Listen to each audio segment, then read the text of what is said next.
Ruy Lopez opening, Morphy defense, Anderssen variation, Dras variation. Balanced, neither player ever had an advantage. That game was pretty competitive.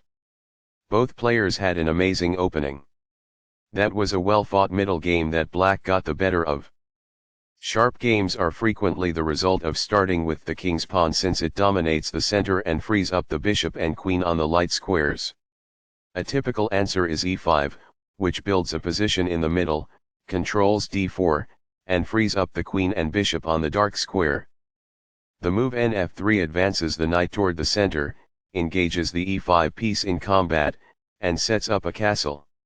nc6 defends the pawn on e5, advances the knight toward the center, and scans the d4 square.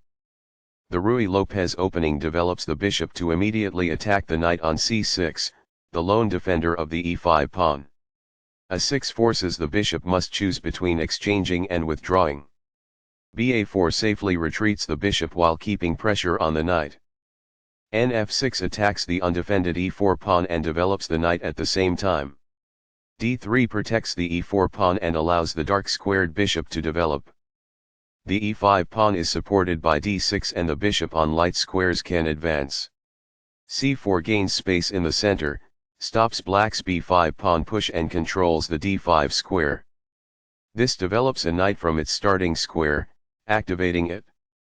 By positioning the bishop on a potent diagonal, this fianchettos the bishop. It is the final book action. That's a decent move. That's good. It is a fair deal after all captures. It is ideal. Backs off. It is ideal. This defends a knight who is being attacked and is not well defended. It is ideal. A knight is pinned as a result, which limits its movement. It is quite good.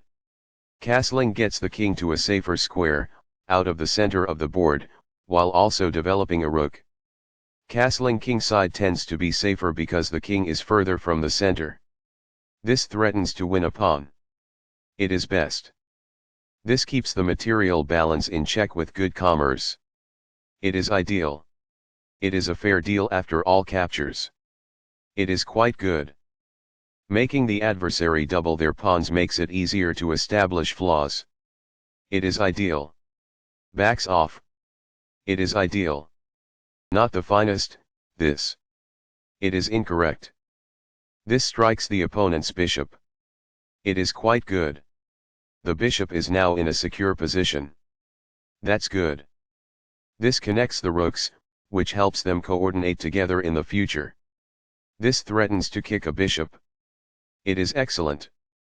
The rooks can see each other now, allowing them to provide mutual defense.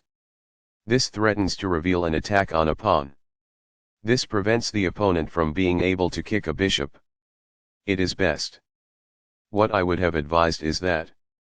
It is ideal. This is not the best approach. It is incorrect.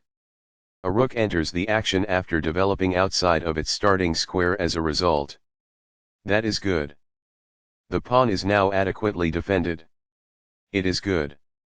Balanced, neither player ever had an advantage. That game was pretty competitive. Both players had an amazing opening. That was a well-fought middle game that black got the better of. This is the strongest option. It is best. Balanced, neither player ever had an advantage. That game was pretty competitive. Both players had an amazing opening. That was a well-fought middle game that black got the better of.